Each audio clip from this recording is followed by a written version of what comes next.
Hey there, welcome to the table. For this next playthrough that we're going to do, we are going to do Tiger Leader. Um, okay, it's late at night. I'm not going to be able to get a playthrough. The usual caveat is that there will be, if you're here for just the playthrough part and you don't want to do setup, go to video 3. Video 1 is going to be just an introduction to the expansions to this game and the components, and then video 2 we will go through the setup. And just because I'm gonna usually I do the introduction to the components and the setup all in one video, but that's not going to be the case here. I need to keep this particular video short. So if you're here just for the playthrough, jump to video 3. If you're here just for the setup, jump to video 2. But we will go through real quick an introduction to the game, what it's about, and the expansion and what came with it. Okay, so real quick, this is what I would call a ground leader game. I went through a very big explanation of this in my Thunderbolt Apache Leader video series. Like, what do I mean by ground leader?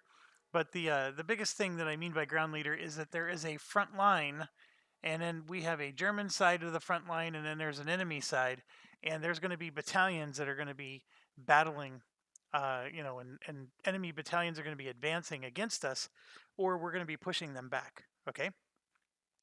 And then what we are going to control is various units along with commanders. And I just finished doing Thunderbolt Apache Leader actually just a few hours ago. So I have airplanes and aircraft on the brain. So please forgive me if I mention aircraft or whatever. We're talking about units and commanders in this game. And this game, what do I say? Thunderbolt Apache Leader is universally considered to be the best ground leader game. This game has had an interesting history. I was not a Kickstarter backer, but I own the original version. And so the original version came out, and it came with this rule book. This rule book tells you how to play a complete game. The thing about it was, I distinctly remember there was an issue where a rifleman with just single shot rifles were able to take out a Tiger tank if they rolled well enough, and you attacked it and you got a good enough roll, you can actually take down a tank. And I remember the waging wars about how unthematic that felt and how the game just didn't feel right. And and then people were talking about, well, you can make sticky bombs with your socks and just some C4, and any rifle team can do that. That war raged for a long time in the forums, and my honest opinion on it is that neither side was really wrong. Um, the part about the thematic had merit, but the other part that has merit, and I still insist to this day, this original game, this one that came with the first edition, was a full and complete enjoyable game. Now, if you had difficulty with the fact that a rifleman could take down a tank, that made it less enjoyable for you. And I think that's where it became a personal matter of taste. Well, then fast forward, I don't know, Sherman Leader actually came out on Kickstarter. And Sherman Leader is actually one of the first DVG games I started kickstarting. Like, when I got into the DVG craze, most of the games were already in existence, and I just was buying inventory. Well, Sherman Leader was the first one I kickstarted, and if you kickstarted Sherman Leader, you got this with it. And it's called the Tiger Leader Upgrade Kit, which I think they give out for free now when you order Tiger Leader, the base game. They just give you the upgrade kit with it. And don't quote me on that, but that was always my impression.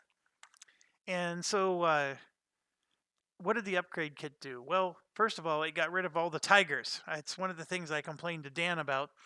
You used to actually be able to control multiple tigers in this game, and now there is one and only one tiger, in the entire freaking game. Well, actually, there's a tiger and a king tiger. So there's technically two, but one's just a tiger 2 version of the tiger 1. Now, they did add the jagged tiger and the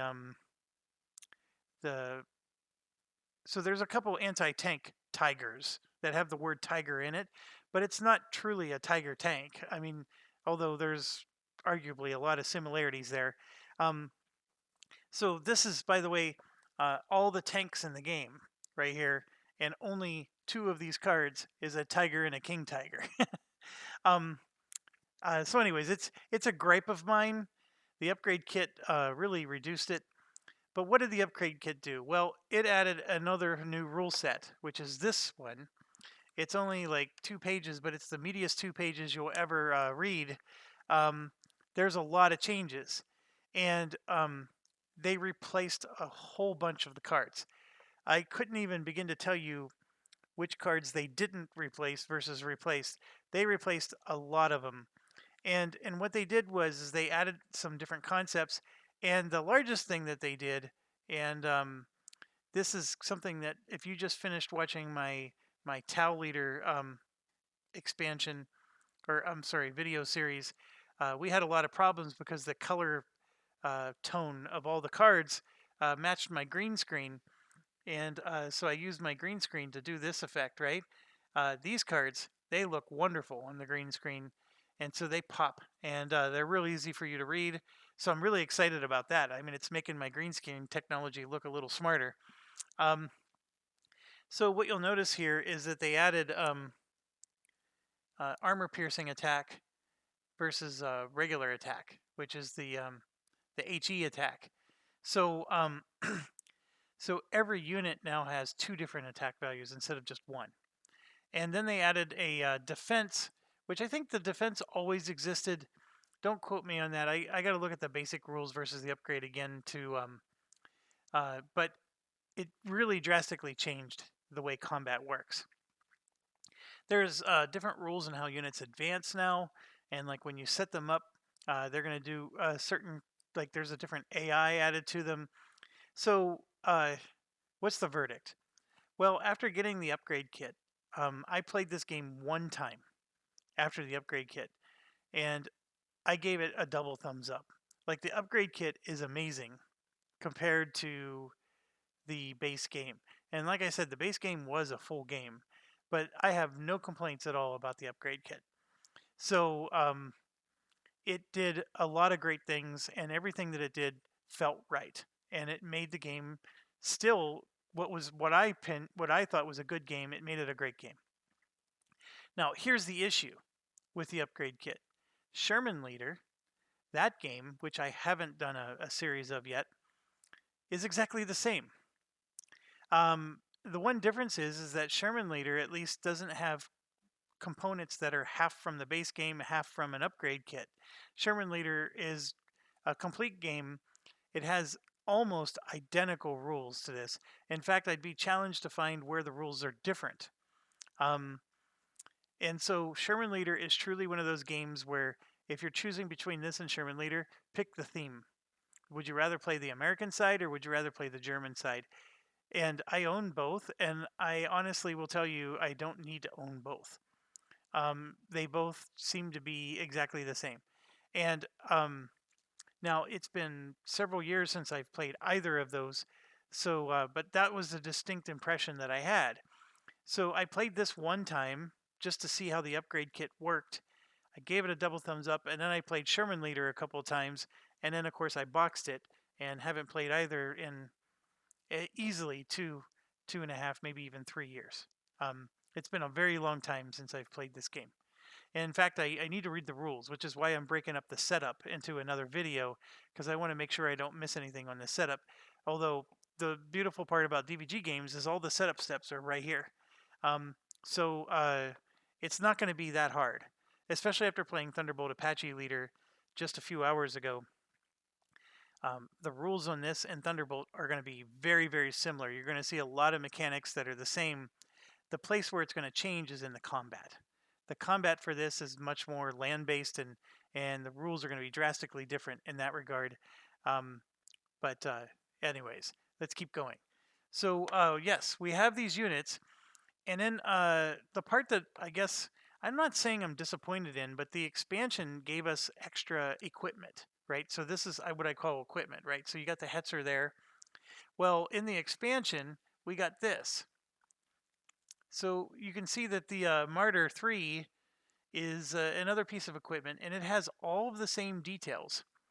Maybe if I turn it this way, it has all the same details. You can see it has a speed, it has a defense value, it has an AP attack, it has an HE attack. There's nothing different about this except if you look at the orientation of the card, the graphics are completely different. So whatever they did, they changed the graphics, and I'm tempted to say that these graphics match what was done in Sherman Leader. I think Sherman Leader uses this orientation, whereas this is the base game, right? The base Tiger Leader game used that kind of artwork. Don't quote me on that. I'm guessing. I mean, just going off of like distant memory, but I think the Martyr 3 on the right is in the format that Sherman Leader looks. There's nothing wrong with either one. The same exact information is on both. I think the only thing that is disturbing to me is that I now have a mix of them, right? So I'm going to have one card, vertical and the other card horizontal, and they're both the same type of card. There's bigger first world problems than this, but anyways, I just wanted to point that out. So we got new equipment, and so if you're wondering, like, should I buy the expansion pack? The new equipment, I'm going to assume you have some basic knowledge of German tanks, but they gave us some extra Panzer IIIs. They gave us another Panther tank, and there was only one Panther in the game. Now we have two, which is good. Panther is arguably better than the Tiger. We got a Panzer II, we got a Martyr II, a Panzer I, which is interesting, a Panzer Jaeger one, which is the anti-tank. I should point that out. They gave us that Martyr 3 you see in the picture there. They gave us actually 3 Martyr 3s. And then probably the most interesting one is they gave us 2 tanks from 1945, these theoretical E50 and E100 tanks. And I want to say, wasn't the E50 the Leopard? Or am I getting that wrong? I could be getting that wrong. But the E100, of course, neither of these existed. I think the Leopard might have actually existed. The Leopard was a super light tank, if I remember. So there you go. So you got some really modern tanks, and I actually don't even know what purpose they serve, because the E50, as far as I remember, was supposed to be, now that I think about it some more, that's like a medium tank, and the E100 is a heavy tank. So I can see the higher defense value on the E100. Well, actually, let's compare it to a Panther. Let's see what the Panther looks like. All right, yeah, they are better, because the Panther has a defense of 3, and the E50 has a defense of 4. The E100 is defense of 5. The Panther has a better attack against infantry. Its armor-piercing attack is better. It's like everything about it is better there. So these other 2 tanks just have more armor. Interesting. That large keyword is not a good keyword, by the way. You have to spend SO points at the end of every mission, or otherwise the tank gets destroyed, because you can't repair it after it participated in a mission. So they're basically going to suck up your SO points. But anyways, these are your tank units, and that's what we got new for the game there. They gave us some, so there's another weird quirk. First of all, we got no extra artillery guns. So they gave us extra artillery commanders, but not extra artillery guns. Now, if you remember Thunderbolt Apache Leader, the commanders were all the card stock, and everything was real easy to tell which one was the expansion and which one was not. So I'm going to lay this out for you, let you take a quick look at it. And with the way my lighting is, you may not be able to tell which one's the expansion and which one's not.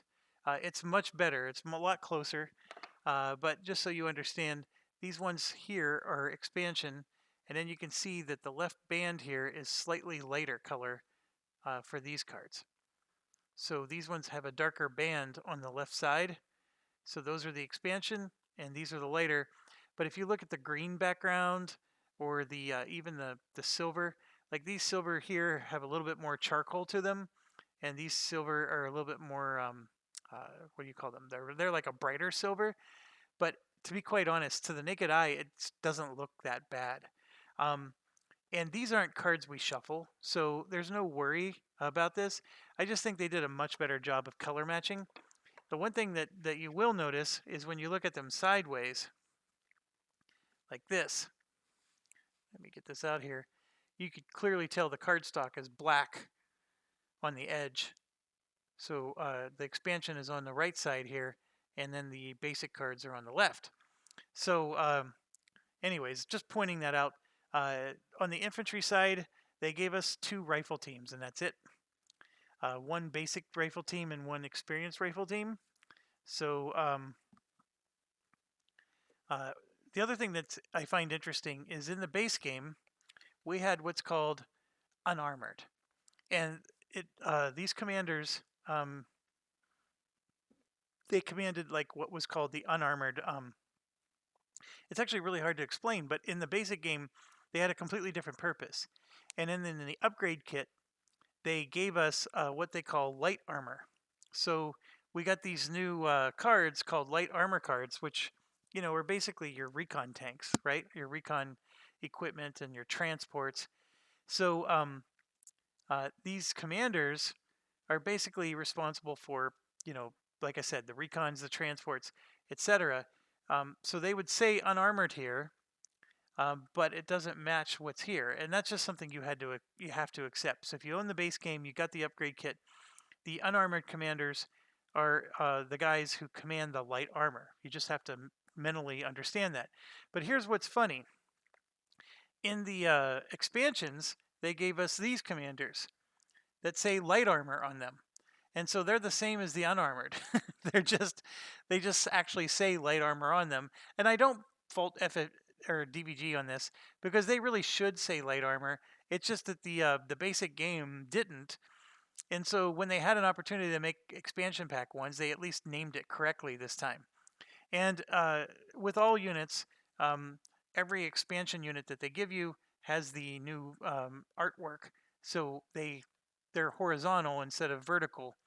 And a lot of the SDKFZ models are in the expansion. It's mostly recon, almost entirely recon. There's 1 anti-tank gun.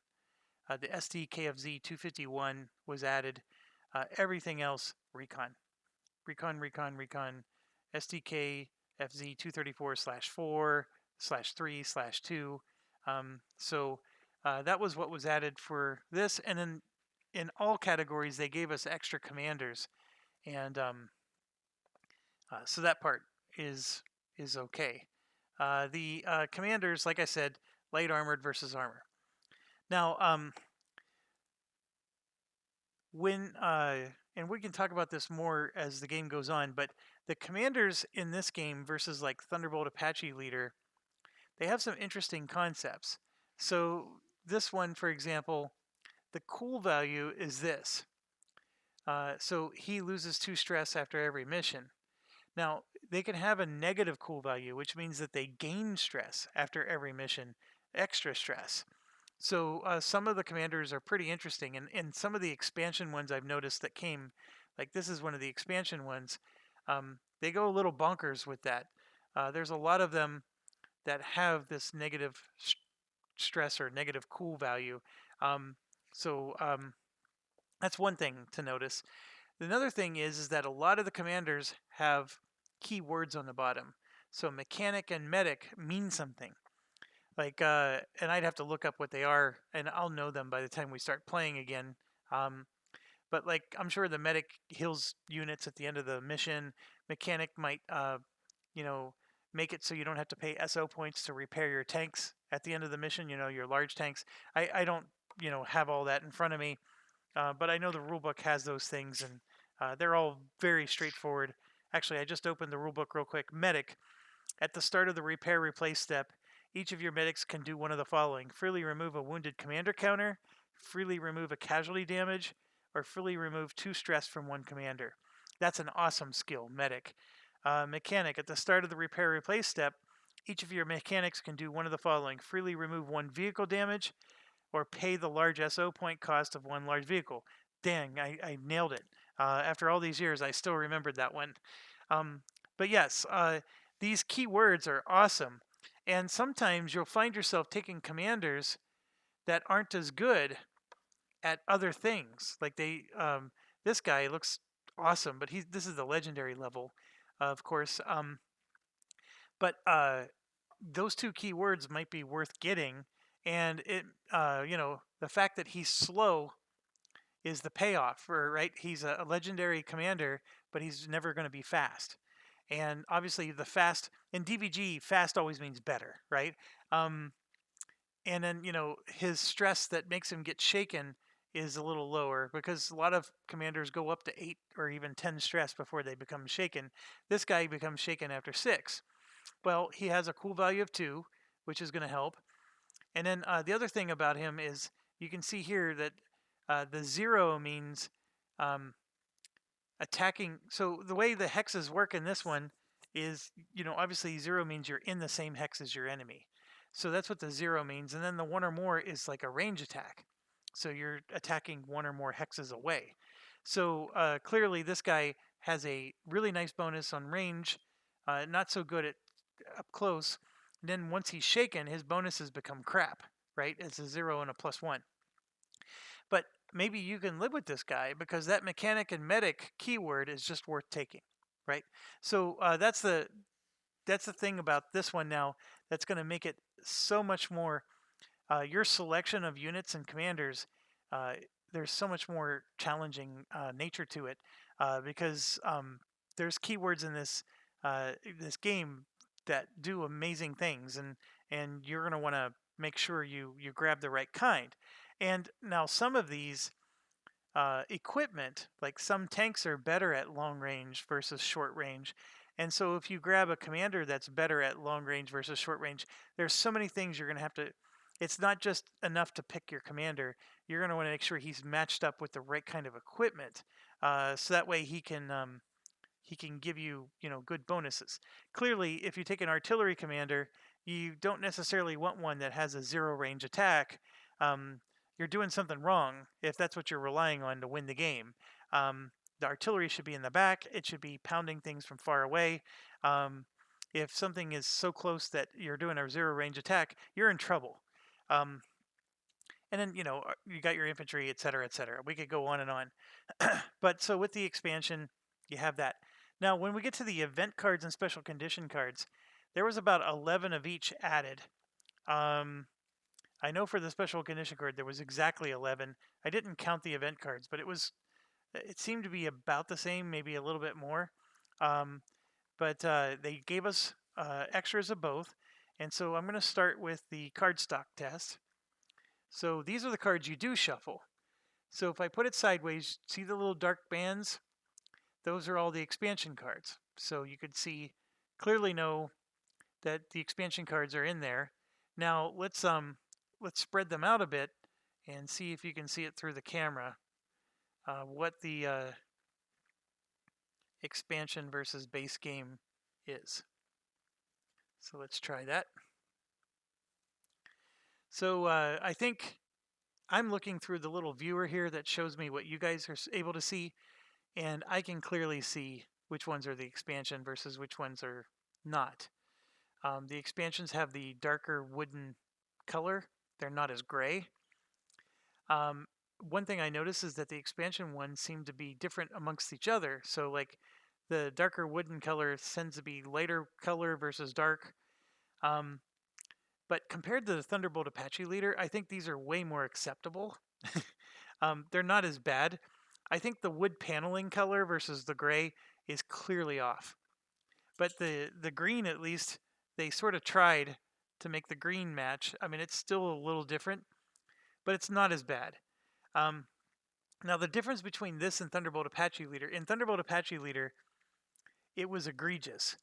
because the new expansion cards contain the air assaults, and so with the expansion pack for Thunderbolt Apache Leader, you actually got new in-game functionality, right? There was new mission types that was triggered by these not the event cards, but the special edition condition cards. In this game, that's not the case. They just gave you extra special condition cards, extra event cards. You just mix it in. God only knows what they say. I don't bother remembering them all. Um, who cares if you're drawing one from the expansion? I guess if you've played this game 100 times and you do have it remembered, it'll be refreshing to get one from the expansion because you know you're going to at least experience something new. But beyond that, it is going to be obvious to tell which one it is, but uh, it's not going to be as big of a deal as it was in the other game. Okay, the battalion cards. They gave us a whole bunch of new battalions. Again, I think it was around 11. Now the battalion cards, same deal. If I put these in front of you here, obviously the green is showing up on the green screen. But with the battalion cards, you actually can tell with the naked eye, but it's a lot harder. And it absolutely does not matter when it comes to battalion cards. The last thing I wanted to point out was the actual components for the battalions and the units. This is what I found interesting. These are all the battalion pieces. So they're the ones that are going to go on the front line here and move back and forth. This is the original base game. Let's scoot this down. That's original base game. So you can see that's a 2A battalion counter. It's a little hard because it's green. Let's flip it over to its damage side. Then you'll see like the red, right? So that's the damage side. And in the base game, basically the green side was full strength, the red side was half strength, and that was how you knew. Well, you can clearly see that the new battalion counters look like this. So that's a half strength battalion, and that's a full strength battalion. And there's I mean, they don't even look even close to the same. So I think DVG just decided that this is the better artwork, and they just stopped making these. I have no idea what's going on there, but just look in the cup here, and you can clearly see what the new expansion ones are versus the old ones. Other than the aesthetics, there's absolutely no impact to gameplay here. Having battalion counters are just necessary for tracking which battalion you're attacking on a particular turn, and where they are on the front line here. So, you know, as far as what DVG did, I actually like the new counters better. I think they're easier to read and look at, and they're a little bit more aesthetically pleasing. But they're clearly different than the base game. And then again, these are our unit counters, the counters that we're going to use for our units. And I don't think I need to explain the difference there. The basic game had more like a art, like a rustic, you know, camouflage, you know, type of artwork to it. Whereas now they're just these silver band on the top, gray band on the bottom. You know, so if you take one of the new units like the Martyr 3s that we were looking at earlier, or the E50 or the E100, you know, they're going to be in here. In fact, I don't know if I can find the E50 quickly, but you know, basically the new units are going to be in those gray bands, and of course the original units are going to be over here. So again, from other than the aesthetic issue, gameplay wise, there's going to be no impact. When you're looking at the game board, you know, resolving attacks, you are going to have to remember that both of those unit types are your friendly units, but I don't think that's going to be much of a problem. Now, if like you're looking at enemy units, we didn't get any new enemy units in any of the expansions, so all the enemy units are going to look like that, and they're going to clearly have their country flag on them. I mean, I don't think you're going to get confused over which one's which. So next, we got 4 new what are those campaign cards? We got Russia Kursk, Russia Stalingrad, Battle of the Bulge, and Poland, 1939, which I thought was interesting because we already have a Poland 1939, but apparently this one you cannot purchase light armor and artillery units. So it's a very interesting Poland one. It's a little bit more and it's an intro here. I don't know why they gave us that one. Because we had actually we got another one, France Tunisia. So we actually got 5 of them. Now, how do I know that we got 5? Well, because the old one looks like this. Slightly different. You can see the different artwork um, around the card. And just the band, like where it says France, Tunisia, 1942, it's a lighter green tone, whereas with Poland 1939, it's got the classic German gray. So that's the difference. When you look at any of the original campaign cards, they're going to have that German silver, whereas the new ones are going to have that almost like American camouflage color. Excuse me. So yes, we got 5 new ones, and there's apparently 2 Poland ones now, and they're both intro, which I find interesting. The one on the left is far more intro in my book. Participating commanders get an extra experience point after each battle. That sounds like so much more awesome than not being able to purchase light armor and artillery. As far as like everything else, it looks like they do add some different elements to it. But anyways, I won't get too deep into that. Just know that you got 5 new ones. I think the biggest thing is that in the original game, there was only one 1944 in the entire original game. So it was D-Day. And then you had Berlin, which was the defense of Berlin. That was 1945. Now with the new stuff, we at least got one more 1944, which I find interesting is Battle of the Bulge. And in the beginning, you don't have to pay SO points to attack for the first 2 weeks. So that actually felt pretty thematic. I thought that was a pretty well done deal. Now, as far as the objective, so this is just like Thunderbolt Apache Leader. You pick your campaign card, then you pick your objective card that goes with it. They added 3 new ones. Slow is Smooth, which I find to be a hard one. That's going to be a difficult one. Green Unit, which is another difficult one. And then Elite Unit, which is like an easy mode. All right, so why am I saying this? The Slow is Smooth has a special rule here that you cannot attack anybody on the lines, the front lines, that's deeper. So your battalions that you attack, you have to attack the ones that are in the front first. And you can't attack the deeper ones until all the ones in the front are eliminated or pushed back. So this is, and the reason why I think this is like an expert mode one is, and this one's going to be frustrating to play, because there's DBG loves to have those cards that are buried in the back, like those command cards, that basically you lose 2 SO points every week until this battalion is destroyed. Well, you can't even attack that battalion in the rear because this one requires you. So you cannot attack a battalion if there are any battalions closer to your friendly staging. So you have to always grab whatever's closest. I think that is ultra hard mode. And it's not even, I'm not even sure that's a fun mode, to be quite honest with you. But basically, you're going to have to just endure all the negative penalties that those command token battalions in the back are given to you, and there's nothing you can do about it. You're not allowed to just go after those first. The other 2 are almost like the converse of each other. This green unit one gives you the most SO points to start the game, 60, which is an amazing amount, and you get 10 a week.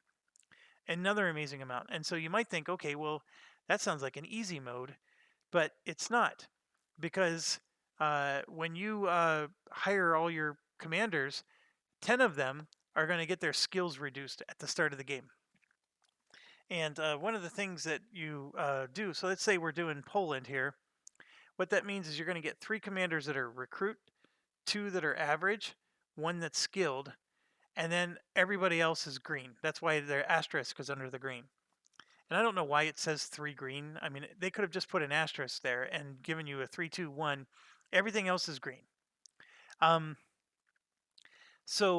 if you were to do that and then pick green unit here, I mean, obviously you get 60 SO points. That's an amazing amount. You'll probably be able to hire a lot of guys, and all those guys, according to this campaign, are going to start out as green.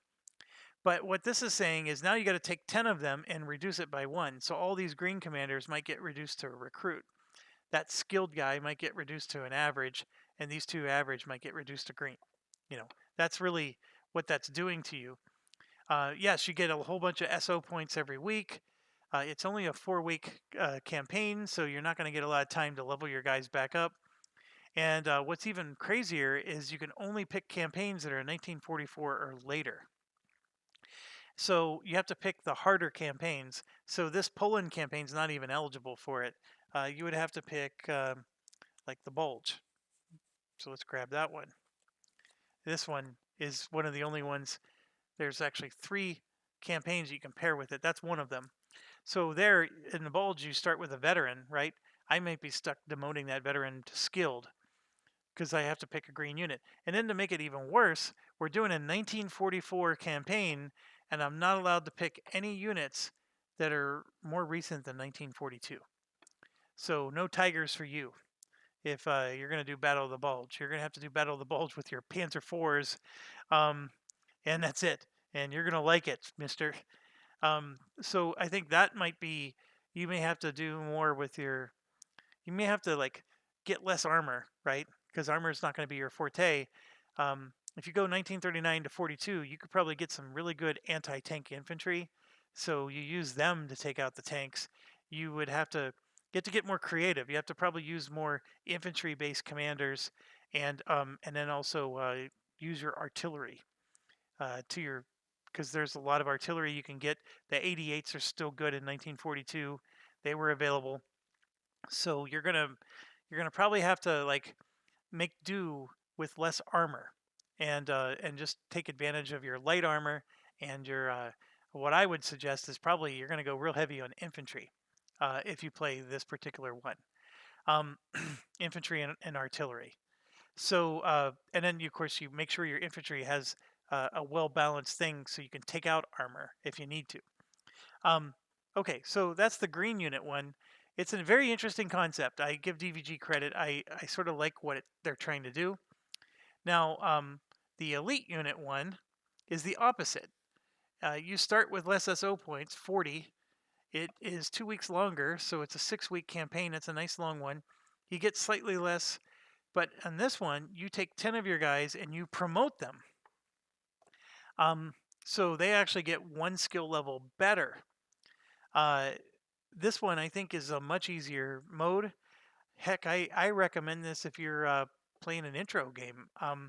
That sounds amazingly awesome to be able to promote 10 of your guys. I'm not even sure you can hire 10 guys with 40 SO points. That's the biggest issue. If you're starting with 40, you may not even start with 10 commanders. So you get to do well. Oh, hold on. 10 skill rank increases means you can promote one. You can promote one commander more than one time. That's pretty cool. So you could actually take a commander all the way up to ace if you wanted. And then all commanders suffer 1 fewer stress after each battle. That's just pudding on the top. Now, one of the things that the expansion or the upgrade kit did, I'm pretty sure the upgrade kit did it, is so, okay, let's say this one gives you 40 SO points to start. This gives you plus 35 to the 40. So you're actually getting 75 SO points. So by picking the Bulge, you get another 35 on top of whatever you pick over here. So that could be a good combo. You're going to have 75 points, and then you get to promote 10 skill rank up. I mean, heck, you can get your Tiger and eat it too, right? You can get King Tiger in there and then make him an ace. And you can just create Piper's Division. I think that was his name, right? Piper was the maniacal commander that was shooting all the unarmed people as he was barreling through. I think it was Piper. But yeah, you could recreate the Battle of the Bulge pretty interestingly with the elite unit module here and create Piper's Brigade. And I think you could do some pretty fun stuff with that. Okay, so I give DVG some really good credit there, and yes, you can go really bonkers with this thing. So you get 60 starting SO points, right? Or even this one that gives you 55. Which ones give you the most, right? So what kind of combos? This one gives you 60 as well. It's called Cutoff. It's very similar to the Thunderbolt Apache one we did. And then there's a few that are in the 55, but most of them are in the 45 to 50 range, right? And so that's what we have for these, right? So let's say that you pick the 60 point cutoff one, because cutoff is actually a really good one. You don't get any weekly SO points. The only thing I don't like about the cutoff on this one is it's only a 3-week campaign. I don't like short campaigns, but yes. So, anyways, let's see which ones are the most weeks. So, holding action. Here we go. Offensive. Offensive is 45 starting points. So they go from 45 up to 60. Okay, let's just leave it at that. So then, if you're going to take your campaigns now, and the lowest possible one is Poland. That one gives you 7. The new Poland they just gave you is, I think, the second lowest. No, actually, the second lowest is France, Tunisia. That one only gives you 10. And then the second Poland gives you 15. So they start to rank up. And like I said, you get to the bulge and you have 35, right? So now let's go into the older ones. The invasion of Russia also gives you 35. And I think, oh, here we go. Italy gives you 40. And I think D-Day is the high. Nope. Berlin. Berlin gives you 41. So that's 40. And then Berlin gives you 41. So if you really wanted to do massive amount of SO points at the start of your game, you can pick the one that gives you 60 SO points, and then Berlin, which gives you 41, and you would have 101 SO points to start the game with. That's an amazing amount of SO points. So this is drastically different than Thunderbolt Apache Leader. In Thunderbolt Apache Leader, you were lucky you got 30, right, to start the game with, and it was really stingy. You would buy one unit and it would cost you 10. So, for example, now this one, it does get pretty pricey. Like the Hetzer here costs you 14. That's what that 14 stands for. That's 14 SO points just to get the Hetzer. Let's see what a King Tiger, I know he's in here. Let's grab one. Well, like that E100 would cost you 23, and the E50 would cost you 20. So, yeah, you get 100 points, but it's all relative, right? Because if you're spending, so the Jagged Tiger gives you 18, or it costs 18. Jagged Panther costs 15. Jagged Panther 4 is 13. The Elephant 16. Nashorn 14. So the Panther would be 15 for the Panther. And then the Tiger is 17, and the King Tiger is your big mammoth with 20. So it costs 20 for a King Tiger. So yeah, you get 101 points. You just spent 1/5 of it on one piece of equipment, the King Tiger. So now the commanders are free. You get to pick one commander, I think, for each one. I think you might get to pick one extra. I have to look all that up again, see how it differs from Thunderbolt Apache Leader. But the last thing I wanted to talk about, and we got some of these with the upgrade kit, and then we got even more with these expansions, is the game comes with like 10 basic tiles. And they're double-sided, so like one side's desert, the other side, is actually still desert. But they're meant to be like, like sometimes one side is winter, and then the other side is European, and that's meant to be like grassy fields. So the European ones, they do tend to look a lot like the desert ones in some respects. So the game comes with like a basic set of, oh, I don't know, 1, 2, 3, 4, 5, 6, 7. It looks like 10 of them. Well, then you get you get this with the upgrade kit. So this one is actually a bunker with wire all around, and so you get special tiles like this, which makes the battle a bit more interesting. And then L means light cover. There's light cover, and then there's heavy cover. I think the M stands for it's a minefield. The BW, of course, stands for barbed wire. So there's special terrain now. And then you get, like, this is a desert terrain that comes with it. Just gives you a little bit more variety. Um, Somewhere in here should be written an L for light cover. Maybe not on that one. I don't think you needed it. And then, of course, on the European side, you get some nice, that's not coming through. Let me put it over here. You get some nice green European ones and then desert ones. And you get a whole bunch of them, right? Um, I, I mean, just to give you a perspective, these are all tiles, and this is half of the tiles you get with the upgrade kit. The other half are here. So you get a whole bunch of tiles. And I think that they're usable with with Sherman Leader as well. So they're meant to be used, across both of the games. So this was with the upgrade kit for Tiger Leader, and it's called the for Tiger Leader. It was called the Tank Leader Terrain Tile Pack. Okay, and they specifically use the word Tank Leader because you use it for Sherman Leader and for Tiger Leader. And so that's why I keep these original 10 in the original game box, because these are meant to be with Tiger Leader. I mean, I guess I could theoretically use them with Sherman Leader, but there's a whole bunch of new tiles. Now, with the expansion, we got another one. It's called Tank Leader Tile Pack 2.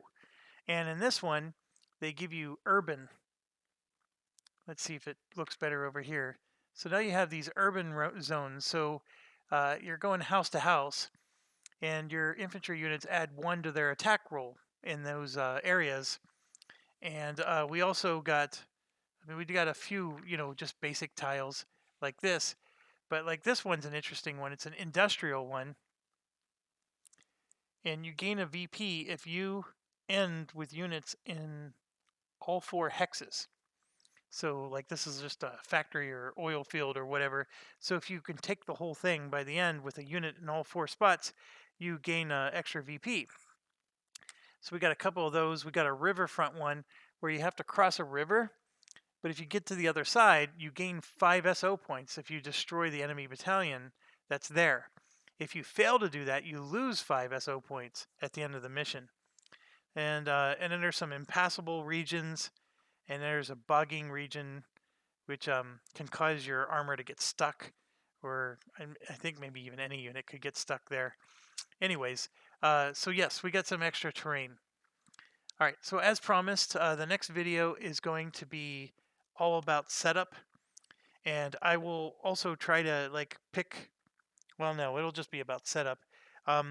Setup's not going to be too bad for this game. It's pretty straightforward, and if you've watched the Thunderbolt Apache Leader series, you're going to find it's almost identical. We're gonna get SO points. We're gonna spend it to get equipment, and then we're gonna get commanders. We're gonna have an option to spend SO points to upgrade our commanders. I'm not sure we can demote commanders to promote others. I think that might have been just a Thunderbolt Apache Leader feature. But no matter what, we're going to get commanders of various promotion levels, and then we could possibly promote them if we're willing to spend extra SO points. We're going to, we buy our units, we select our commanders. We have to draw battalion cards, and it's going to be just like before. You're going to have to draw so many battalion points, and you're going to have assault battalions, supply battalions, and command battalions. And you're probably going to draw 2 assault, then 1 supply, 1 command, and then 2 assault, then 1 supply, 1 command, just like in Thunderbolt. You're going to find so many similarities there. I think that the real planning is in the keywords and picking your commanders. The commanders are so versatile in this game. If there's anything that makes this game shine over Thunderbolt Apache Leader, it's the commanders. They have such amazing diversity in what they could possibly do when you start adding in the keywords. Their cool value, and then some of them promote really fast. So you have to pay attention to how many points it takes to. So, like for example, this guy, he's a recruit. It only takes 2 experience points to promote to the next level. Some of these guys, it only takes 2 or 3 points to promote to every level. So you can start him as a recruit, and he can move straight up to general or ace like in no time. And then some of these, they take forever to because they'll need 14 experience before they promote to the next level. So for example, this guy, he's 2, and then that's 3 more for 5, right? And so then let's go to the average level. That's only 4 more, so that's 9, and then 5 is 14 points, and then 6 points at veteran. So for 20 experience points, he can promote all the way to legendary. This particular guy, Smelter, 20 experience points. And then he gets spotter and tactic ×2, which is also amazing. Okay, so that was 20. So let's try this armor guy, also new. So at a recruit, he's 3. And then 3 more is 6, so far so good. And then 6 more at average is 12. And then 8 more, we're already at 20. And then we get to veteran, and he needs 9 more. He needs 29 experience to go from recruit. So he needs 9 more experience points to level up all the way to legendary than the other guy that we just looked at. And I'm telling you, there's going to be worse ones out there that they're going to be double digits just to promote 1 level. So when you're figuring out who you want to have as your commander, you got to factor all of that in. And some of them you're going to be able to start at a veteran level from the start, and you're going to want to pick that one that is really difficult to level up. So if you got him starting at a veteran, he's already halfway there, so you don't have to deal with all those points that you would have to use to level him up at a recruit level. Anyways, I'm going to stop here. Thank you for watching, and we'll do setup in the next video, and then we'll get going in video 3. Stay awesome.